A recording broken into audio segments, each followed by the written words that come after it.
LAWD 37 is the fourth closest white dwarf to our solar system, and it's the second closest solitary white dwarf. Its mass was recently measured by gravitational microlensing and several other properties about it as well.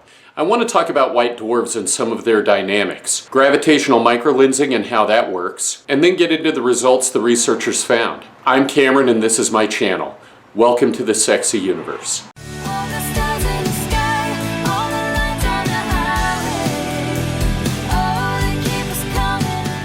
LAWD 37 is located in the constellation Musca, the housefly, in the southern hemisphere, between the Coalsack Nebula and Alpha Centauri. It was first observed in 1917 and it might host a planet.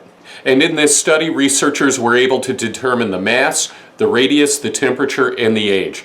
Let's talk about how they did it. When a red giant runs out of fuel in its core, it stops producing radiation. And without that radiation to push out the outer layers of gas and dust, they collapse in. Eventually that core gets so dense that its electrons won't let it get any smaller. And once that happens, all the gas and dust that were collapsing in bounce off. And it all flies out with really high velocity and becomes a nebula, like the Ring Nebula, which has a white dwarf in the center of it. Since there can only be a negligible amount of hydrogen and helium in the core of a white dwarf, there's no nuclear fusion. And without fusion, there's nothing to power the star. So its initial temperature is a result of the heat and the pressure from that red giant's collapse. A white dwarf is known as degenerate matter. It's matter that isn't producing any energy on its own. All it has is what it was left with. And it can be left with a lot. The initial temperature in the core of a white dwarf can be as high as 180,000 degrees Fahrenheit. The first white dwarf discovered was Sirius B, and it was discovered in 1844. Now Sirius B is the companion star to Sirius A,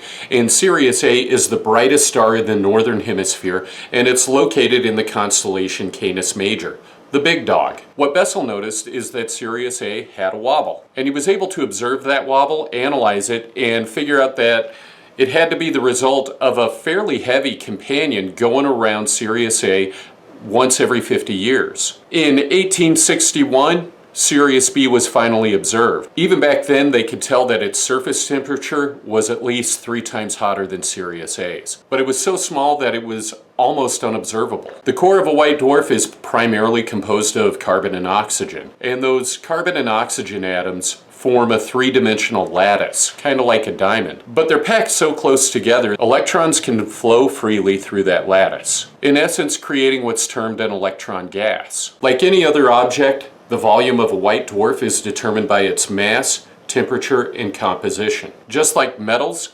gases, and liquids expand when they get hotter, so does a white dwarf. And all white dwarfs have a very dense helium or hydrogen atmosphere. Some of them are very thin and some are a little thicker. But one interesting property of white dwarfs is that as their mass increases, they get heavier, but their size decreases.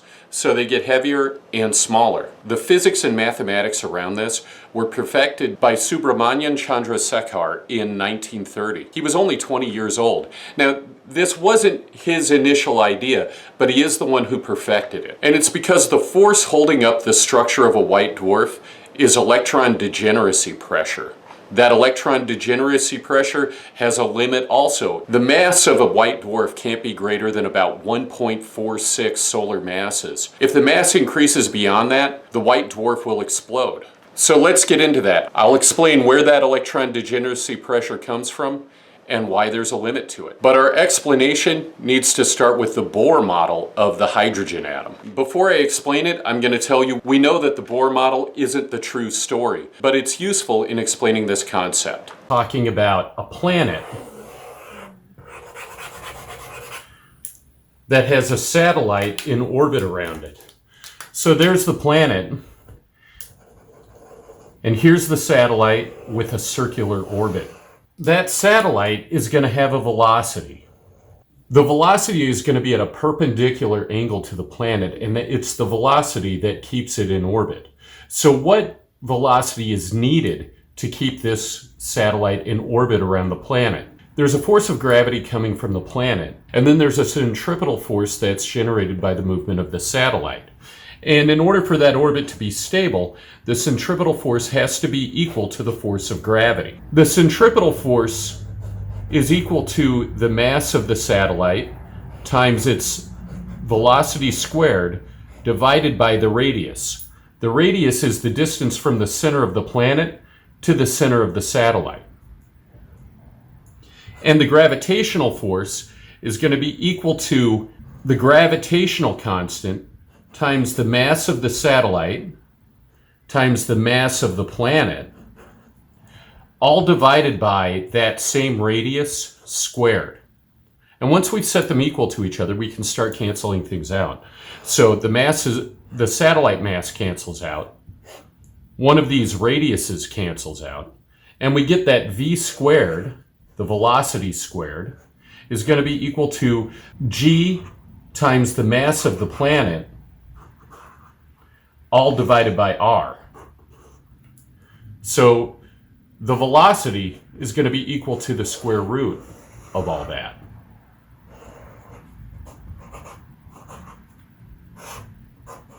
The Bohr model uses the same idea. So instead of a planet, we have a nucleus, and that nucleus is dominated by protons. And going around that nucleus, we have an electron. And since his model was a hydrogen atom, there's only one electron and one proton to work with. But it follows the same principle. He believed that the electron was traveling in a circular orbit around the nucleus, and so we're going to have that same centripetal force, and then the force pulling them together, instead of being gravity, is going to be the electromagnetic force. So Fc equals Fa. That centripetal force is going to be defined the same way. So it's the mass of the electron times its velocity squared over r, and that attractive force is going to be the Coulomb constant times the charge on the electron times the charge on the proton, all divided by the radius squared. And that radius is the distance between the centers. So we can start canceling things out. One of these r's is going to cancel, and we're going to get that the mass of the electron times its velocity squared equals the Coulomb constant, charge on the electron, charge on the proton, all divided by r. Now, the charge on the electron and the charge on the proton are equal but opposite, so we can basically just call that q squared. And we're going to have our Coulomb constant here. We're going to divide by the mass of the electron times r. And so we can say the velocity squared is equal to this equation here. And then I'll remind you, this is a q, not a 9. So if we take the square root, the velocity equals the square root of the Coulomb constant times the square of the charges divided by the mass of the electron times r. This only applies to the hydrogen atom because the hydrogen atom has one proton. But it turns out all we need to do is multiply this by the number of protons in the nucleus to get the required velocity. So we could just say that velocity then is equal to the square root of z, where z is the number of protons in the nucleus, times k, charge of an electron squared, all divided by the mass of the electron times the radius. Now, there's a limit on how fast the electron can go, and that basically would create the limit on what the biggest atom can be. So we know nothing in this universe can go faster than the speed of light. At least we know that now, though that wasn't known at the time when Bohr created the model. But we know that v can never be greater than the speed of light.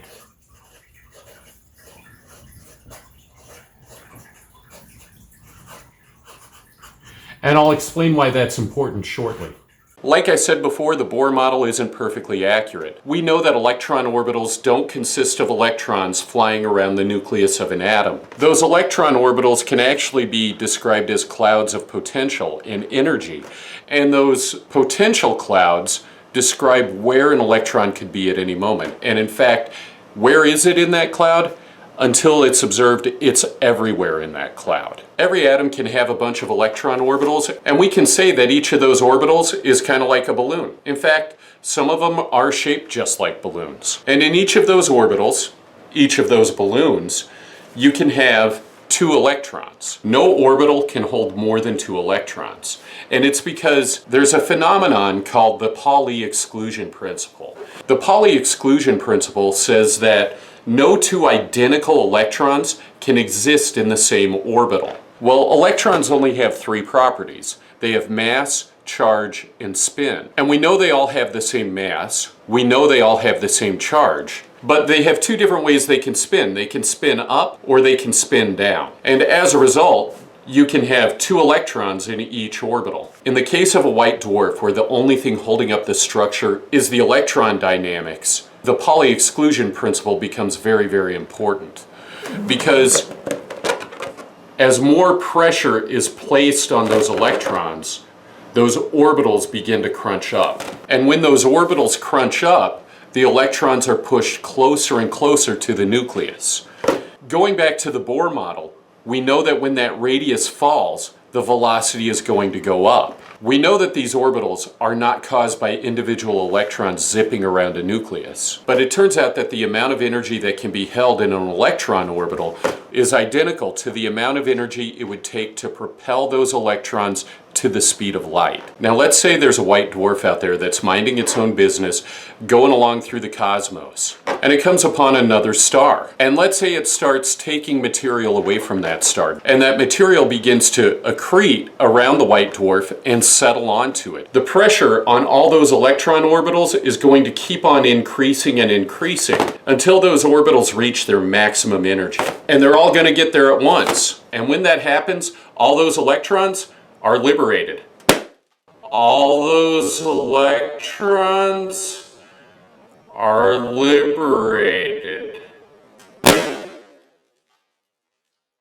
But instead of all of them zipping off into the cosmos, a lot of them are going to go toward the nucleus of the atom and merge with the protons. When that happens, those protons and electrons merge and become neutrons.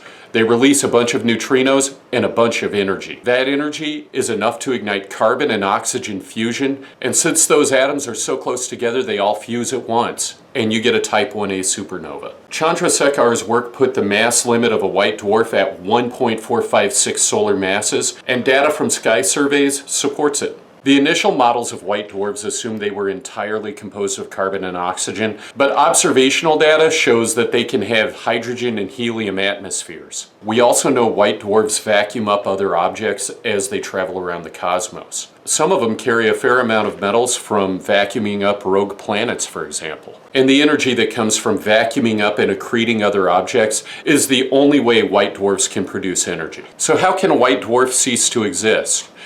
Well, just a minute ago, I talked about type 1a supernovas and where they come from, and that's a way of dying that has been observed many times in human history. Another way a white dwarf can cease to exist is by getting sucked into a black hole and accreted itself. But let's say that doesn't happen. For example, if a white dwarf passes by a black hole, doesn't get pulled in, but gets slingshotted out of the galaxy. In that case, over tens of billions of years, it's going to cool down completely until it's the same temperature as the rest of space. And at that point, there's kind of a question of what exactly happens, mainly because we don't know what will happen to protons over time. The second law of thermodynamics tells us everything that can fall apart will fall apart. Some physicists believe that protons have a half-life of around 10 to the 36 years, but others believe the half-life of protons could be as high as 10 to the 200th years. And some believe they don't decay at all. But just like black holes eventually evaporate,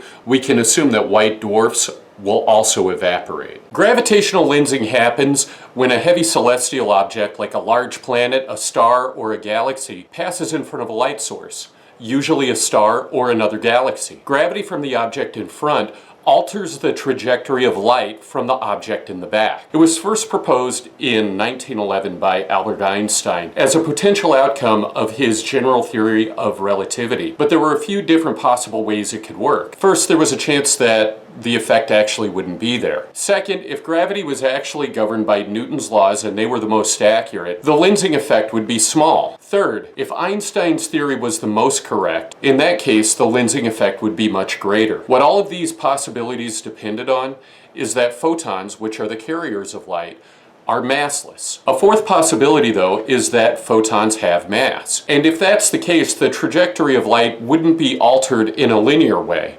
Instead, it would be much more complex. Gravitational lensing follows this equation. K times the radius of the object in front divided by the radial distance, the visible distance, between the center of the object in front and the background star. The potential values for K were 0 if gravitation had no effect, 0.87 if Newton's laws were the most correct, or 1.75 if general relativity was correct. A total solar eclipse was predicted for 1919 in the southern hemisphere. An expedition was planned to observe the eclipse and record observations on photographic plates. Several measurements were taken during the eclipse, but there were many sources of noise in the observations, including flaws in the lenses, defects in the plates, differences in how the equipment was handled and stored. There was also dust, variations in temperature, variations in humidity, and of course human error. In spite of these challenges, the recordings were robust enough to yield decent results. Observations found the value of K to be 1.61 and 1.98. And while neither of those are extremely accurate by today's standards, they were close enough to validate general relativity over Newton's laws. It was validation, though not conclusive proof. Boris Coulson, a Russian physicist who studied in Germany, expanded on the mathematics of microlensing. He found that microlensing created images in rings rather than points. He published his work in 1924 at the age of 72. And by comparison, Chandrasekhar published his work when he was 20 years old. Part of the reason I point this out is to show that in our culture, we tend to celebrate this idea that people's greatest accomplishments come when they're young. But that's actually not the truth. Most people's greatest accomplishments come after the age of 50. In 1936, Einstein published a letter where he agreed with Coulson's assessment, but he also saw no way to observe the ring phenomenon with the technology that existed at the time. In the modern era of astronomy, we call these Einstein Rings, and thousands of them have been photographed. Since they have the effect of magnifying the background object, we're able to do analysis on these objects that can't be done on objects that aren't magnified by gravitational lensing. Here are some galaxy-sized Einstein rings that were photographed by Hubble and published by NASA.